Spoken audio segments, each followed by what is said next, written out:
Hello, everybody. My name is Wolfgang Klute. I'm working for AstraZeneca in Gothenburg in Sweden in a department called Pharmaceutical Sciences. Now, what are the data challenges within pharmaceutical sciences? Pharmaceutical sciences, being part of AZ Biopharmaceuticals, is responsible for the drug development within the preclinical and early clinical trials for synthetic molecules. That entails small molecules, peptides and oligos, but for example, not biologics. Hence, developing drug substance for preclinical and early clinical trials involves designing scalable synthetic routes for API synthesis, API manufacturing, developing and characterizing the right solid forms, taking that drug substance, combining it with excipients to generate early formulations for preclinical trials, or clinical formulations for clinical trials. In parallel, we generate a plethora of analytical data, like, for example, purity data or stability data, to characterize all the materials. PharmSci also participates in the drug discovery process by influencing drug delivery strategies for challenging compounds, like, for example, insoluble compounds or oligos or peptides. Now, traditionally, within the R&D organization at AstraZeneca, informatics has focused on two areas. There's the discovery area, where complex DMTA, design, make, test, analyze workflows have been developed to identify drug candidates, and also during the clinical trials to help us to understand clinical data. However, the time in between, where we're actually developing the drugs, where we're developing drug substance, drug product, has attracted less attention, probably because people thought it's too challenging and we don't really know how to address this. Now, what are the challenges within this area? Now, to start with, within pharmaceutical sciences, a lot of scientists work very project-centric. That means that the data are organized in a very batch-centric way, that they're unconnected and very frequently locked in project documents. However, that means that once a project is completed, it is very difficult for outsiders actually to search and to analyze or to find the right data. One of my colleagues has crafted the notion data archaeology to describe the time wasted on finding data from past projects. And of course, data reuse in this environment is forbidden. Where we want to be, however, is that we have fair data which are connected and flowing freely within applications in order to drive simplified and lean processes, and also foster the widespread use of data-driven decisions and AIs. Now, what are the hurdles on the way? Well, one could look at business processes. Surely business processes within PharmSci are more complex than, for example, in discovery, we've got a wider spread of different processes. There's something to say about our application landscape, which is very much geared up towards late-stage drug development, focusing on make, test, and release cycles of clinical batches. However, these are challenges. The biggest hurdle, however, that we see is just basically the lack of data standards for some of the materials we're working with, and having a coherent information architecture that would tell us how all the different data are actually connected. So what are the data we're actually working with? Well, developing a drug substance involves that we take a compound from discovery, find the right salt, find the right solid form, combine the solid form with excipients to form a formulation or drug product, and then in parallel generate data like, for example, on impurities and degradation. What do the data look like? Well, compounds and salts, that's our traditional chemoinformatics comfort zone. We can use chemical structures to define uniqueness or to understand similarity, and we can build registration systems to identify compounds and salts. If we take it a step further, looking at solid forms, things become a lot more complicated. Yes, sure, we've got a naming convention to describe solid forms, like form A and form B, but it's actually very complex to uniquely assign the correct solid form to different materials. Excipients constitute a very wide range of different substances, ranging from simple chemicals, which can be described as compounds, to, for example, natural products and very complex mixtures. Formulations, drug products are typically identified by using a naming conventions or very granular material descriptions. Impurities and degradants, yes, if they're well identified, then they are compounds and we can use chemical structures, but many of them are not. So we're dealing with Marcuse structures, or even worse, we use again names to identify them. Now there's a problem. Names and synonyms, which are often used currently within drug development to describe the materials, don't form the basis of data science. What we need are unique identifiers, ontologies, or relationships. And what I would like to talk to you about is some of the advances we're making in the area of solid form and excipients to try to uplift our informatics capabilities to describe these materials and to prepare them for subsequent data science.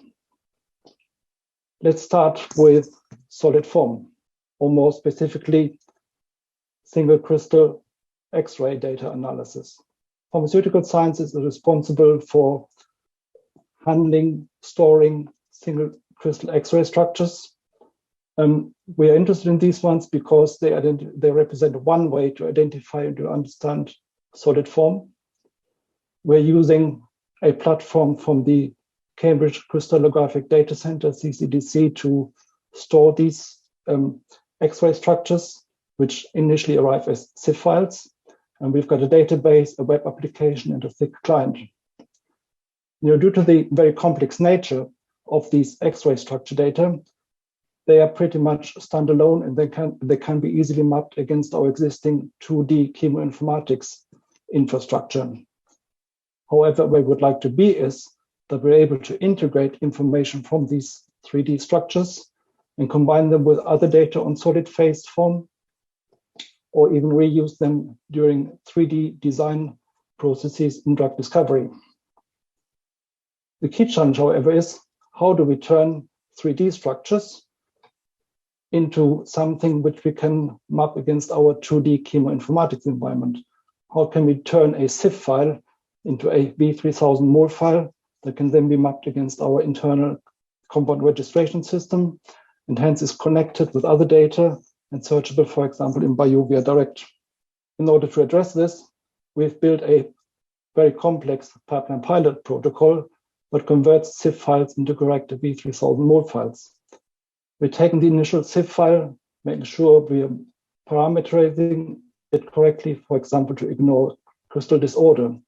Initially, we can take simple pipeline pilot components to generate 2D coordinates from the 3D X-ray structure.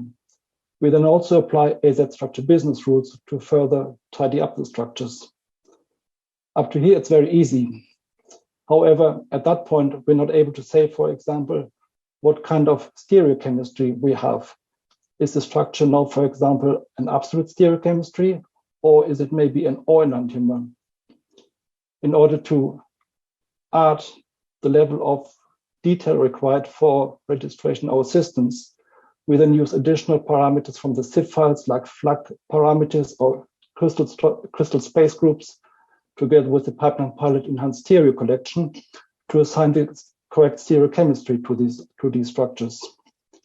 And finally, we also need to handle solvents and salts to map them against AZ custom lists of salts and solvents. Then finally, we're able to register these structures in our corporate database. Having this protocol now enhance the immediate benefits, we can develop very rapid processes to update the CCDC database from previously yearly updates to weekly updates. The structures are searchable via BioVia Direct and also available to discovery 3D design processes. We're also able to map these structures against other analytical and PXID data. And that takes us to our vision on where do we want to be with solid form in the future. Currently, all our data analysis tools in the discovery space are using chemical structures, compound, sample as major concepts. We want to extend this with a solid form, where the solid form would be determined either by single crystal X-rays or by PXID, and we would then map properties like solubilities or thermal data against it, and then also build the connection to compound and salt. Now, this on a piece of paper looks easy. In reality, it will be very complicated. We need to build, for example, efficient processes to uniquely assign solid forms to different analytical data. However, if we are managing to do this, we will have immediate benefits. Like, for example, de-risking preclinical compounds will be a lot easier. Biopharm, who carry out dose predictions, can use the right data for their predictions. And also material science will have it a lot easier to actually access the correct data for individual solid forms.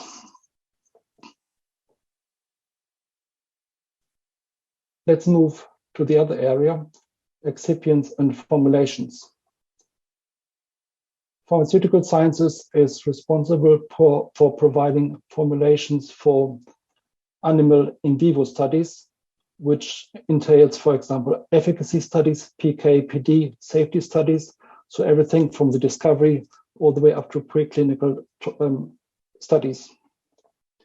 Now, the challenge that our formulation scientists are facing in this space is that they have to develop formulations against a large range of active substances, as well as many different animal in vivo study conditions.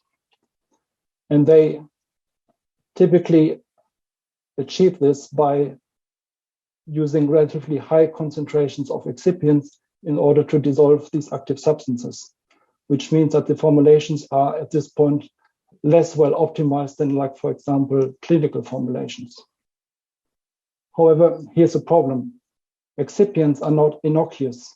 And on the right-hand side, you can see some LD50 values, which have been reported against commonly used excipients.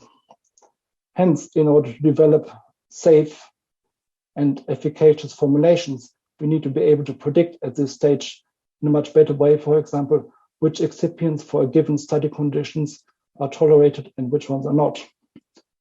Where we want to be eventually is to have a big database where all the excipients that are used in this state are stored together with results that we obtain from different in vivo studies and report, for example, adverse events or levels of exposure that we achieve.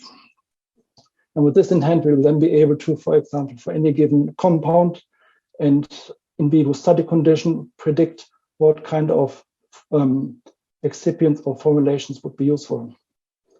But first things first, in order to build this excipient database, we need to be able to describe excipients in a useful way. How do we describe them in a database? What ontologies can we use? How can we describe relationships between them? And we certainly don't want to be in the situation to describe excipients just by their names. How do we handle excipients at the moment? Well, typically, one would use material management systems, like, for example, BioVia SysPro, to store information on excipients on a materials level, which is a very granular level, where we would, for example, take the chemical composition, information on the vendor, the grade, the purity. And by doing so, we would have a very detailed description of what a given excipient is. And that level of detail is definitely required, for example, for planning experiment in the lab or for driving project decisions. However, from a data science perspective, that level of granularity is actually not very useful. What we're really looking for is a level of granularity which is sitting above the materials level, and that allows us to compare excipients and to associate results from different excipients against each other. You might have heard of IDMP, ISO 11238, as the emerging data standard for substances that are ingredients in medicinal products. IDMP uses data elements which are less granular than typical material databases in order to describe these type of substances. So the question we were asking ourselves was, can we actually use ISO 11238 as an infrastructure to describe excipients? ISO 11238 knows different types of substances, like chemical substances, proteins, nucleic acids, polymers, structurally diverse, and mixtures. And if one looks at the data elements this ISO standard is using to define these classes, then one can say that chemicals, proteins, nucleic acids, polymers, there's no surprise in there. One would use chemical structures, sequences, structure repeat units to describe and classify these type of substances.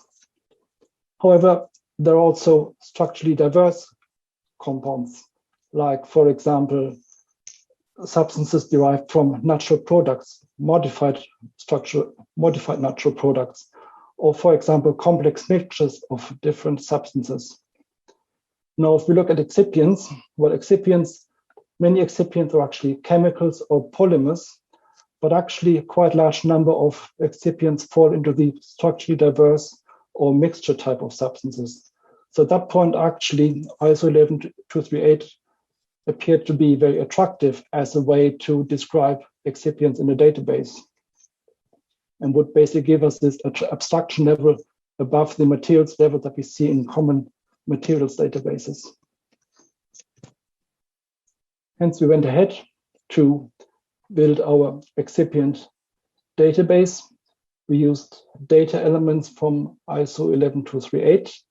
We took about 200 commonly used excipients used for liquid formulations, and then using quite painstaking work, we then try to assign different excipients to different classes. Some of them excipients were quite easy, like DMSO, cyclodextrin, cholesterol. Well, those are simple chemicals. We can identify them by their chemical structure. There are a lot of polymers like PEG, polyvinyl pyrrolidinone, or different block copolymers. And these can be identified again by chemical structures using tools which are commonly available, like, for example, even in Pipeline Pilot and BioViaDraw. However, many excipients fall into the class of being structurally diverse. And here we see many natural products like castor oil, olive oil, or similar things, which can also be modified. Like, for example, we can see PEG castor oil or hydrogenated and pegylated castor oil. The nice thing about the ISO standards now is that they provide data elements to also describe these relatively complex substances. So, for example, we can identify castor oil using the source material, and we can identify PEG castor oil by taking, for example, the modification agent and combining it with a high-level process description, how this excipient was made. If one now looks at mixtures, again, there are a number of commercial mixtures available that are sometimes used in order to generate drug substances. And the ISO standards now offer a way to describe these ones as well. For example, using descriptors of the individual constituents and their ratios. Now, that's no surprise there. However, the other attraction of the ISO standards is that we can now also start building relationships between excipients. So, for example, we can say that PEG castor oil is actually derived from castor oil. We can say that, for example, a constituent of ISCO matrix is actually a cholesterol. So if anybody wants to use ISCO matrix in the future and doesn't know if it might be tolerated or not, well, using our database, you can easily find out that we've got data on cholesterol, and we can have a look at those ones again. So in summary, it took a lot of work building this database. We used a lot of public databases. Sometimes the information provided was contradictory, and sometimes it was difficult actually to exactly nail down what individual excipients are. Surely FDA UNI identifiers were useful, but they don't actually give us everything. Within this database, we then also generated a different level, a more granular level called specified substances, where we now add typical material descriptors like vendors and so on. And we can now basically take this database of excipients, add data from the outcome from different animal in vivo studies, and have data which are ready for analytics and AI and data science. And I would say we're at the beginning of a journey. It's a very complex challenge, and actually we're looking for partners maybe at BioVia or at other companies to help us to build these capabilities. And with that, I would like to thank you very much for your attention, and I would welcome the opportunity to start discussing with you informatics challenges in drug development. Thank you very much, everybody.